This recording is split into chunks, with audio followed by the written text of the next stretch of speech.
네, 전해드린 대로 이 한동훈 법무장관 사형 집행 시설을 점검하라 이렇게 지시를 해서 그 배경에 지금 관심이 쏠리고 있습니다. 네, 관련 내용 정혁진 변호사, 전수미 변호사와 함께 자세히 짚어보도록 하겠습니다. 안녕하십니까? 안녕하세요. 네, 반갑습니다.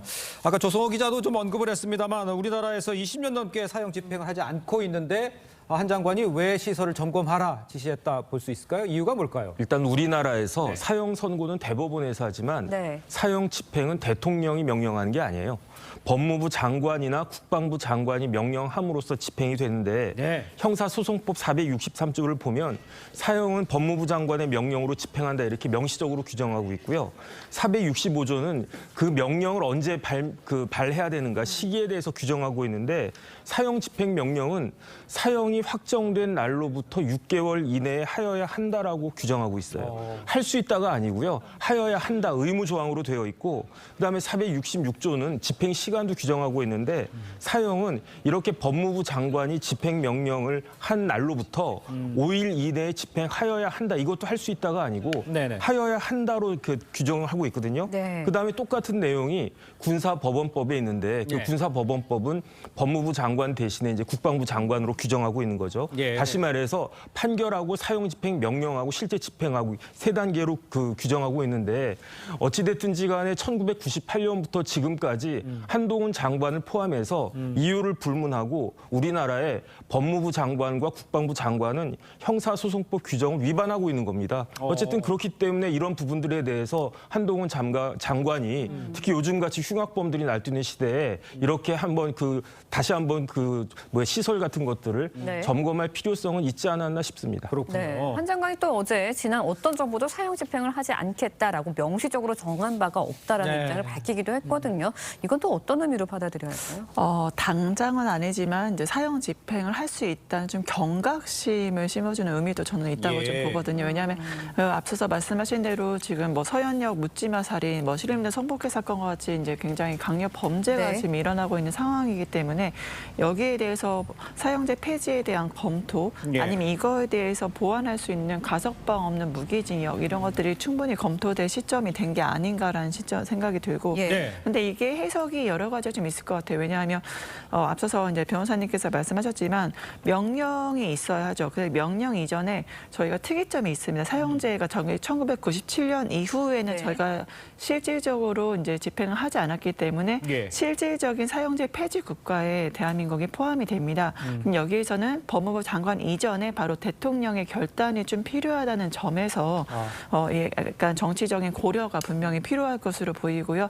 그러한 것들을 결국 사형 집행을 할지 안 할지에 대해서 언급하셨다는 것 자체가 이제 법무부 장관께서 바로 하시겠다는 것보다는 지금 이 사형 집행에 대한 언급이 나왔을 때 여론의 동향은 어떠할까, 실제로 이걸 해도 되는지에 대해서 검토하기 위한 발언 중에 하나로 이제 볼 수 있을 것 같습니다.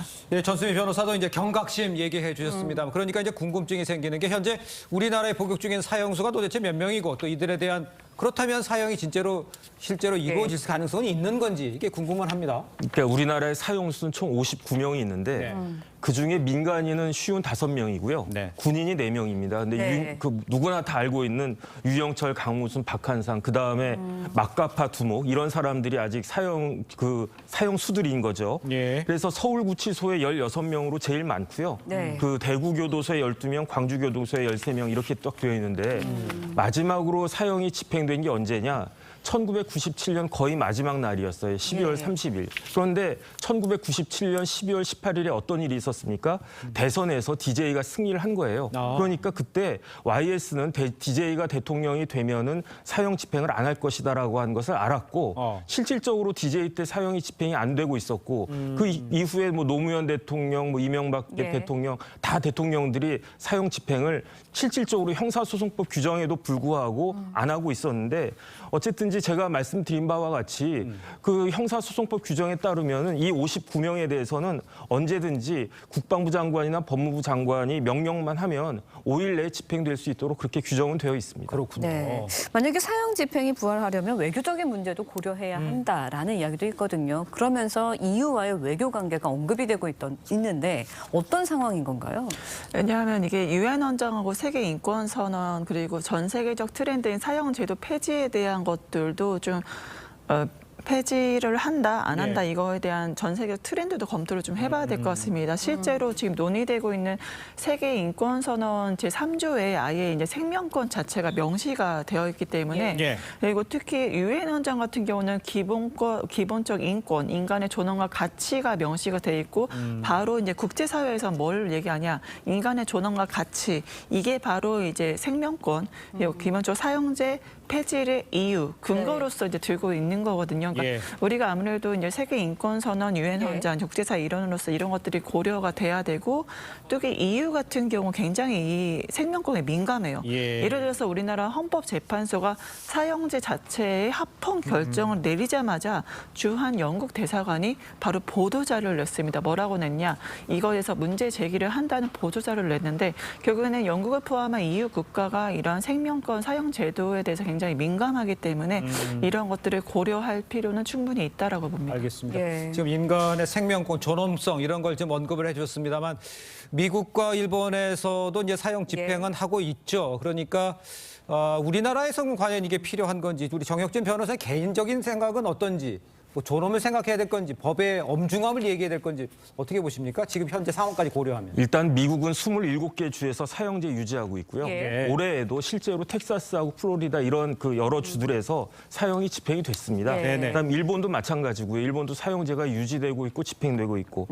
제가 어떤 생각을 하냐면 개인적으로 전쟁터에서 군인이 적군을 사살하지 않습니까?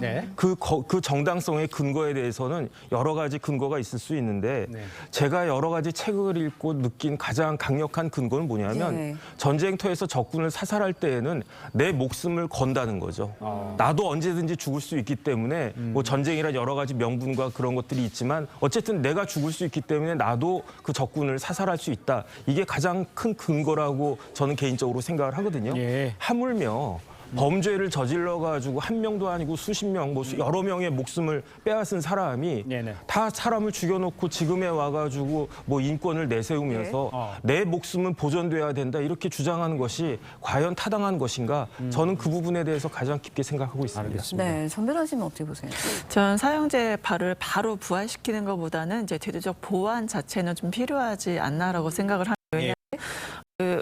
국민들이 좀 속 시원하게 하실 거면 눈에는 눈, 이에는 이 하무라비 법전이 가장 속 시원하긴 하죠. 하지만 대한민국의 세계 인권 순위가 2021년 기준으로 했을 때는 저희가 G10의 경제 대국임에도 불구하고 31위에 그쳤거든요. 이제 그러한 이제 전 세계적 트렌드나 저희 현재 위치를 고려했을 때 국가 그리고 외교적 문제, 실익 문제를 고려했을 때도 사형제를 바로 이제 부활하기보다는 이제 가석방 없는 무기징역 아니면 배상 명령의 확대를 통해서 이제 피해자들에 대한 구체적인 보완 이런 것들이 구비될 때 이제 그 외교적인 어떠한 마찰도 막을 수 있고 피해자 구제도 할 수 있다고 봅니다. 알겠습니다. 자, 두 분 말씀은 여기까지 듣겠습니다. 고맙습니다. 감사합니다. 감사합니다.